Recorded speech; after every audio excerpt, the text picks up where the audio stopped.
since in the way in which school was, presented to all of us, not just me. Um, See, we live in the oasis or the matrix. You know what I mean? Whatever you like to call it. And what I mean by that is, for all my Grand Theft Auto dudes, man, all my gamers, it's different games with more advanced engines.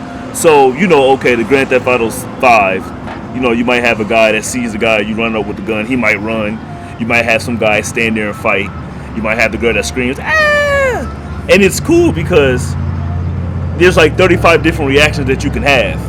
You know what I mean? But if you play the game long enough and pay attention long enough, you'll be ready for all of them. None of them surprise you, and you know that it'll only be one of those 35 reactions. That's life. Future say ain't no way around it, man. Killer gonna be a killer, hoe gonna be a hoe. What he was saying was that is that human nature is just that. It's nature. If you observe penguins in their habitat, there's only so many things they're gonna do. So don't let that go over your head. Just understand that of all the creatures, I find it interesting when people the concept of animals and what animals actually are. And I was telling someone, it's like, man, you are no more. The difference between me and a giraffe is the same between a bird and a monkey. Yet we've decided to put them all in one category and call them all animals. They have no more similarities than we do. We're just as similar as they are to each other. So the only thing that separates you from them is that you're aware. You're self-aware. You're a self-aware animal. That's it. So stop taking yourself so seriously, man. You know what I mean? It's a lot of things you can't control. It's nature. I won't say that you can control. There are a lot of things that innately will be a part of your makeup and who you are. But again, I'm going to talk about the revolution again. View yourself as that. This is an experience, so enjoy the happening, right? Stay prayed up, and I can just speak from my perspective. I stay prayed up. I try to keep my conversations with God. They get heated at times because that's what He created. You got to spar. Muhammad Ali's, he had the best sparring partners around. You know what I mean? You have to spar, and I decided to spar with the one. You know what I mean? So what do you spar about? Test of faith. What I believe I have a right to do and what I don't. You see, that's what my Achilles heel as a human is, my ability to choose right and wrong. And it's my Achilles heel because I bit the apple, so I understand both. You know what I mean? And so that's what that story was about. I look at Adam and Eve like a comedy, man. Cause it's like, he bit the apple. I mean, Eve bit the fruit. He bit the fruit. God came looking for him. He talking about I'm naked. What are you talking about? God immediately asked. He was like, "Who told you were naked? Did you eat the fruit off? Did you eat the fruit off the tree?" You know what I mean? And it's more or less like it's like when God tells you to do something, or that voice. I'll stop saying God because people's idea of God has been distorted. You know what I mean? Flipped, and I understand that. But when that voice in your head tells you to do something, the rationale you give, I guess would be my sparring. It's like, no, well, let me do it this way. Okay, nah, I can't really do it that. I don't have to do it. I'll still get it done. You know what I mean? So my sparring matches are maybe more intense versions of that. It's just like, I don't have to do it. And okay, then you'll die.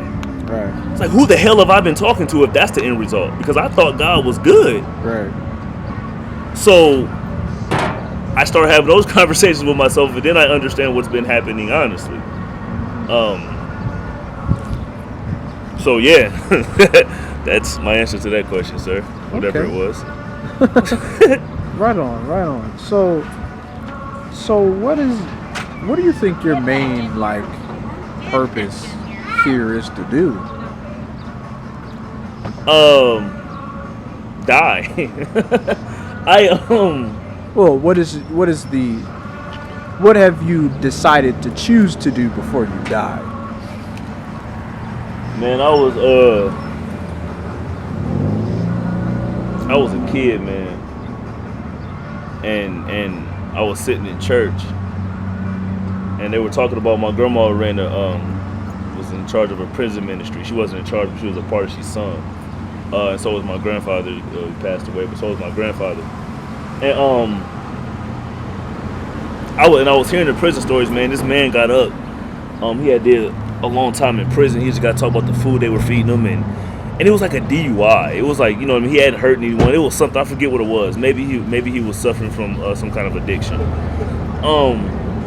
He was just crying. He was breaking down. He was saying like, man, the prison system broke me, but I came out.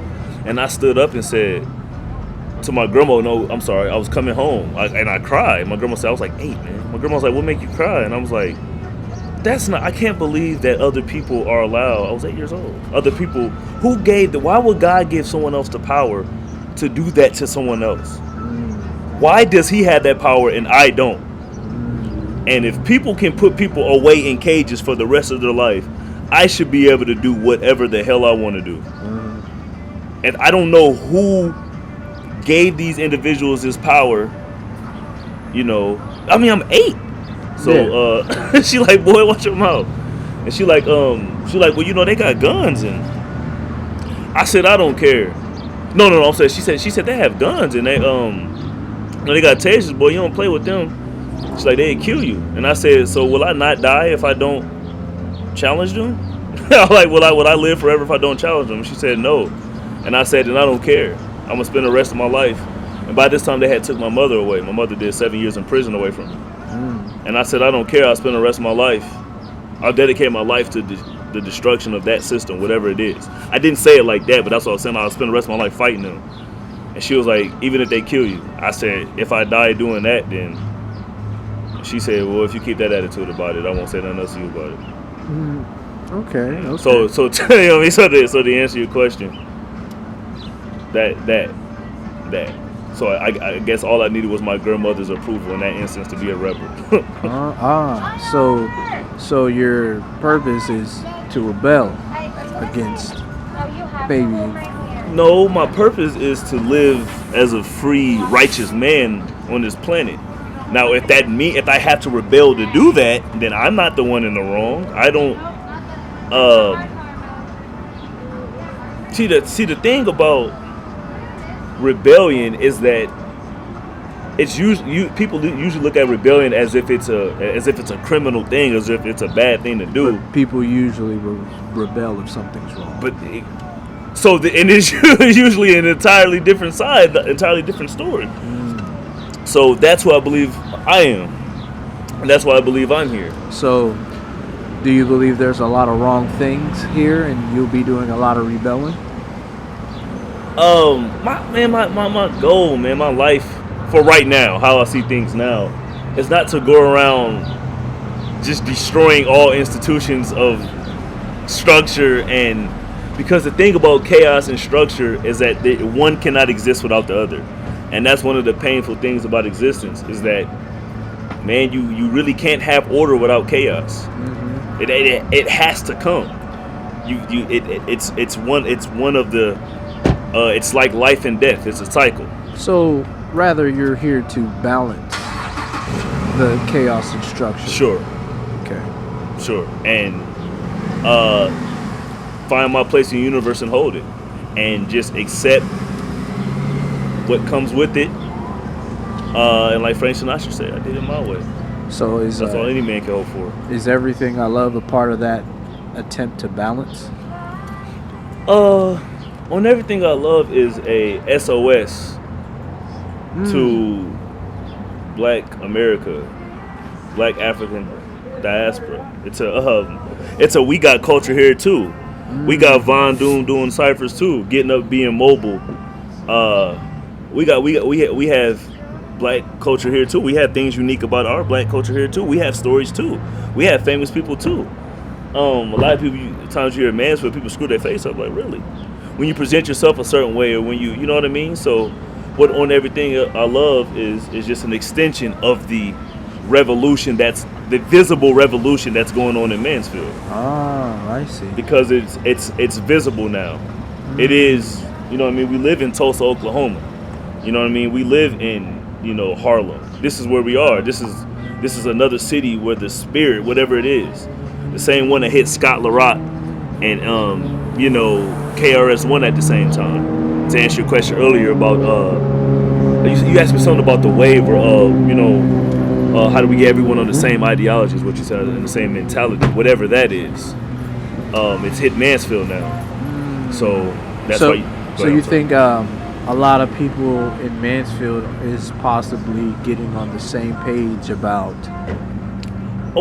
being in a better, like, I guess, mentality for the city altogether? Almost definitely. See, the thing about Mansfield is it was never cool to be from Mansfield. And now you got things like you got the Von Doom doing his thing, the Von Doom cipher, the Von Doom interviews. You just got so many. You got On Everything I Love, of course. You got GMT Armani. You got Bansfield. You got Briata, Mega Mo. You got so many people who are.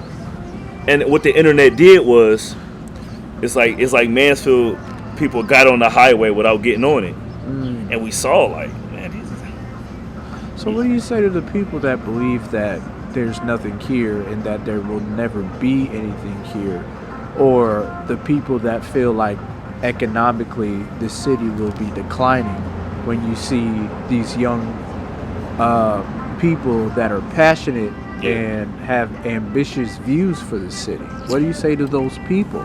Well, it's a relic of what happened to us during slavery, after slavery, now, before slavery, since the 1500s. The idea that the city lives anywhere except for in you. The community is not given to you. Stop looking at Mansfield as something that you live in as opposed to something that you are. You will be Mansfield wherever you go. So once you understand that, then you'll say, hey, it'll change once we change it.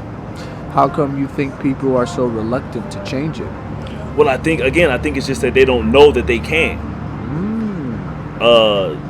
You know what I mean? They don't know that they. I read a post, man, and I laughed, but I'm like, man, it's so real. She said, you know, ain't nobody doing barbecues and shit, because, man, we in our late 20s, early 30s. This is supposed to be us doing that now. You know what I mean? Like, I think it's just we gotta, you know, we gotta mature a little bit. You know, we're the individuals supposed to be opening up shops and throwing things for the kids and, you know, doing community things. That's us now, and I think we're doing it. And I think this is what you're seeing, a Mansfield explosion. We got it now. We just got to keep it. That's it. We got it now. We just got to keep it. So do you think people feel like they can't do these things because they feel like there isn't a way to do it, or they feel like that they don't have it in them, or the potential, or even, I guess I would say, power to do such things? That's a great word. I like power. What people don't understand is, again, you are just a self-aware animal. You're like a kangaroo that became aware that he was a kangaroo and your abilities. If you can visualize something, man, and see yourself doing something, it's possible. And the likelihood changes on your movement. That's it. You're not, I don't know who you think you are, but you can't think of impossible things. If it was impossible, you couldn't fathom it. So if you can see it, start thinking of things. Since I just told you earlier that you're living in your memories now. So start thinking of things that you imagine as memories. Once you direct your brain that way, you'll actually start doing them because you believe they're going to happen. So that's what I think it is. I think we just been rewired. But like things that you're putting together, like interviews like this, albums, and if you listen, there are people talking. You just got to listen. Go back and watch I Am Legend. You know what I mean? Listen. There's people talking. You know, there's people there's breadcrumbs being dropped. You just have to listen and get on board. And, you know. So do you believe that Mansfield has the potential to be a prosperous city, maybe like Columbus or like California or in Atlanta or whatever? Well, Can we create Black Wall Street again? If you will? yeah. Columbus and Atlanta are great because they're Columbus and Atlanta. I think we had the potential to be the best Mansfield that's ever been thought of. And I think I'm interested to see what that can be. Let's put it all in and let the chips fall where they may. You know what I mean? That's kind of what that means. And let history decide what it is. But if we all get together and understand that there is a wave going on and don't deny it, and if you feel like somebody can do something better, hit them, man. We all on one big giant phone line, Facebook. You know what I mean? Hit them up. You're on there all day anyway. I know you like to act like you're not because you're cooler than us, but you're on there all day anyway. Right. You know what I mean? Reach out. Hey, man, I can offer this to you. You know what I mean? It takes the same amount of energy, man. Do you think that some people even want to do something but feel like they can't do something because of certain people out here that may ruin things? Well, you can't. If you account for that in your plan, then it won't catch you off guard. You have to account failure in your plan. And what I mean by that is you have to account the fact that this may happen, but this is how I'm going to bounce back off of it. Or it's not a plan. It's a wish. It's not a realistic one. It's a fantasy, which is what you're living in now, by the way. Right. You're living in a fantasy. We get there later.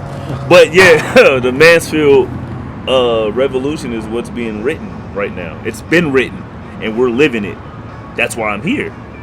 This is why you're here. This is what this is. This is why you see the young boys today, and they seem like they got a little extra bounce or a little extra more lean in their neck, and they a little more extra. You know, you're hearing about things that you haven't heard about before in Mansfield, and that's because that's not a negative thing. It's just like me and you had a conversation off camera. It's just individuals are doing what they know. You know what I mean? They're doing what they know, but that mentality and a new mentality is here in this town. A veil has been lifted off of Mansfield. So where do you want to see Mansfield? What would you like to see Mansfield in, say, 5 years? If we keep the wave, a more vibrant us, a town where you got people from Columbus and Cleveland, black people from Cleveland and of all races coming here for different things. The basketball game, shout out Roy Mack. The things the guys are trying to do with the sports, and you with the league that's coming up. I don't want to spoil anything, but just things people are putting in work. I want it to be a something that continues and not something we drop. And a tangible Mansfield. That's what I want to see. A tangible Mansfield to say, hey, Von Doom, started this, and now we can go here. Young artists can come here all the time because of the work Von Doom put in 5 years ago. And the blessing is that was not here 5 years ago when Von Doom was trying to do his thing. You get what I'm saying? So we're going through all of this now. So the cats is 15 to 14 now. It won't be so hard for them when they get. And, it'll get easier and easier. Like Jay-Z said, man, we can all get out if we stand on each other's back. And stay connected. You can pull it. You get what I'm saying? So that's what I want to say. A tangible Mansfield in 5 years. A 5-year plan for Mansfield. If you're not, because what people don't understand about talking and about thoughts is there's really no need to talk or think about anything that's not transcendent. Meaning if you can't eventually see it or live it or touch it or feel it, then it's not real. Therefore, it's no need to think about it. And it's no need to talk about it. I think people talk far too much, casting spells and don't even know what you're saying. That's why it's called spelling. You know what I mean? You're manifesting worlds that you don't. Yeah. That's why it's important to tell the truth. Right. It's important to tell the truth, but we'll get there.